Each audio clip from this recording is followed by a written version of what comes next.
Untuk mengulas bagaimana ujung kasus korupsi proyek MBG dan evaluasi apa yang harus dituntaskan di perkara korupsi MBG. Kita ulas bersama pengajar Sekolah Tinggi Hukum Indonesia Jentera, Bivitri Susanti, dan juru bicara Partai Gerindra Sugiat Santoso. Selamat petang semuanya. Selamat petang. Selamat petang.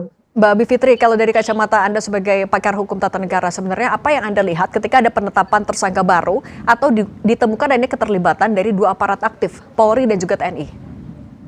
Pertama, ini sudah bisa kita duga ya, namanya tindak pidana korupsi tidak mungkin sendirian, karena korupsi itu kan mencuri tapi pakai wewenang, dan biasanya akan saling berkelindan, apalagi kita sudah paham bahwa masalah yang dihadapi oleh BGN adalah jual beli titik, yang artinya nggak mungkin satu orang, itu satu. Tapi yang kedua juga, saya kira ini mengkonfirmasi kritik yang selama ini kita berikan terhadap sistem peradilan kita, di mana memang sama dengan kasus Andri Yunus, kalau pelakunya adalah TNI, maka harus diperiksanya oleh peradilan militer. Dan dalam hal ini menurut KUHP kita, memang karena ada sipilnya, ada militernya, jelas dalam hal ini, maka peradilan ini disebut dengan peradilan koneksitas.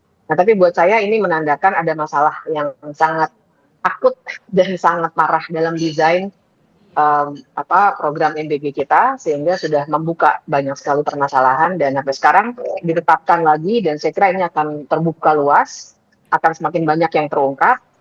Saya sambut positif karena artinya kita akan terus-menerus menggali kesalahan sehingga kita bisa mengatakan bahwa memang sudah saatnya untuk memberikan evaluasi total, dan kita moratorium dulu bagaimana pelaksanaan MBG ini supaya tidak terus-menerus dijadikan bancakan bagi kelompok-kelompok yang sekarang sudah mulai terbuka ini. Nah, Mbak Bivitri, berarti kalau menurut Anda ada kesalahan desain, artinya kan dari awal. Artinya mungkin nggak kalau evaluasi itu dilakukan sambil program masih berjalan?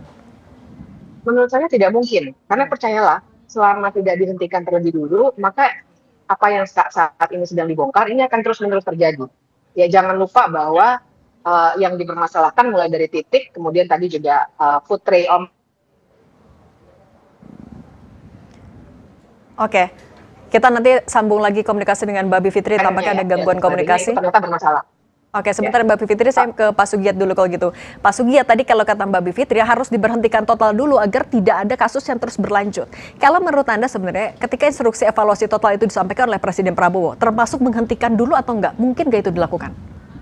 Ya, yang pertama saya ingin menjelaskan dan menegaskan kembali bahwa ketika tadi disampaikan oleh pihak Kejaksaan Agung bahwa ada tersangka baru dari oknum aparat penegak hukum, katakanlah dari oknum kepolisian, bahkan ada dari oknum TNI, itu membuktikan bahwa pemerintahan Pak Prabowo itu tidak pandang bulu dalam konteks pemberantasan korupsi. Bahwa siapapun dia, apakah dia berasal dari institusi kepolisian, TNI, atau dari akademisi, atau dari pihak manapun, selama dia terindikasi terlibat dalam tindak pidana korupsi, maka itu harus diusut tuntas. Itu pesan yang ingin disampaikan ke publik.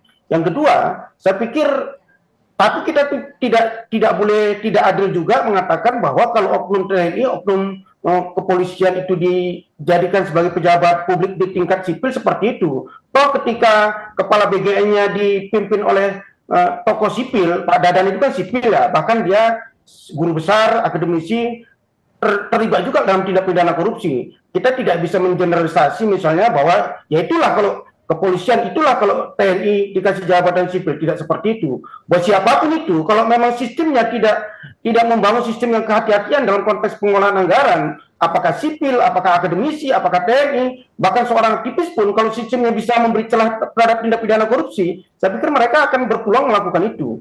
Yang kedua, saya pikir pertanyaannya apakah ini dievaluasi atau dihentikan sementara.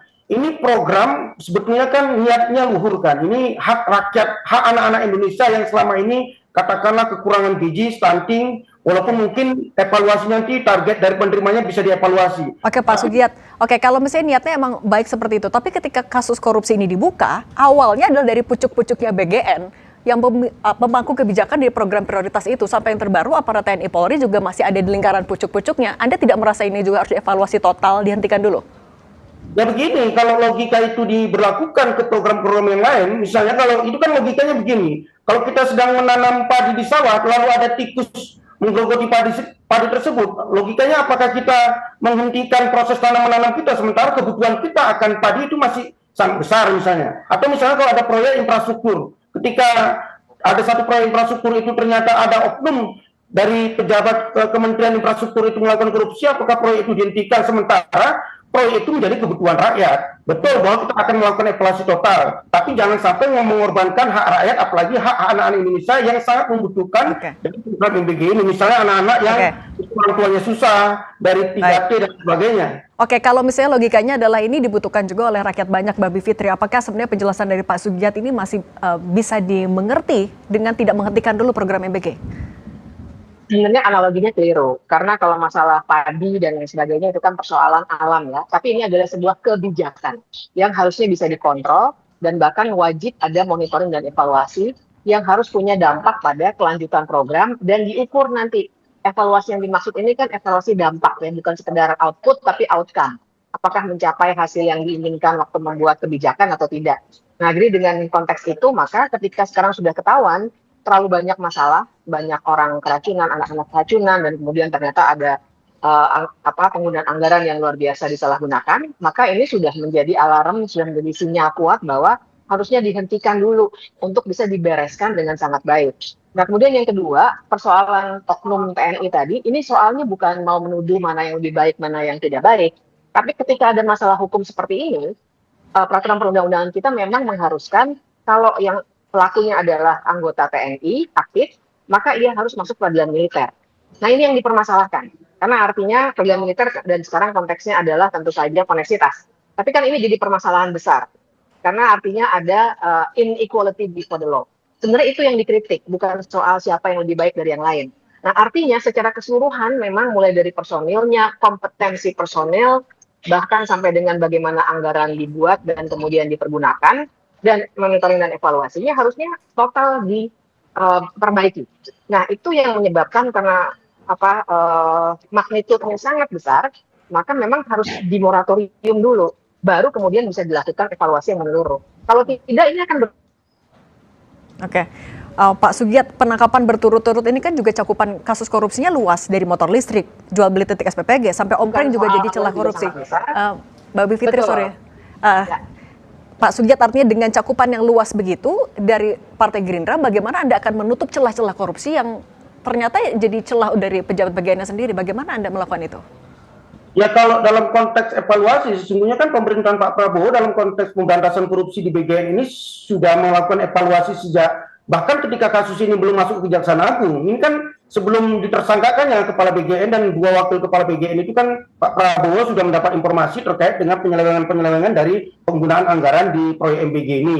Lalu kemudian beliau memecat kepala BGN dan 2 wakil kepala BGN. Itu kan bagian dari proses evaluasi dan katakanlah melantik kepala BGN yang baru. Memang betul bahwa saya sepakat dengan apa yang disampaikan oleh Mbak Fitri Susanti bahwa harus ada evaluasi total dalam konteks sistem pengelolaan anggaran katakanlah, dan semuanya bisa kita evaluasi total. Tapi yang paling penting, ya proses ini harus tetap dijalankan, proses proyek ini kan. Karena kan ya sekali lagi bahwa tujuan dari MBG ini Mbak, katakanlah kalau yang keracunan itu mungkin bisa dilihat datanya berapa, dengan yang sudah menerima itu tidak mengalami dampak apapun, bahkan mungkin penambahan gizinya cukup positif. Misalnya terhadap anak-anak yang dari pelosok desa, anak-anak yang dari 3T kan. Kalau nanti ini dikatakanlah di evaluasi waktunya dihentikan dulu sampai batas waktu yang tidak ditentukan, saya pikir akan mengganggu program dari tujuan pemerintah untuk katakanlah memecahkan solusi stunting yang ada pada anak-anak kita di Indonesia. Oke, baik, yang pasti janji evaluasi total itu yang akan ditagih nantinya juga oleh kita semua. Pak Sugiat, Mbak Bivitri, terima kasih sudah berbagi bersama kami di Kompas Petang. Sehat selalu semuanya.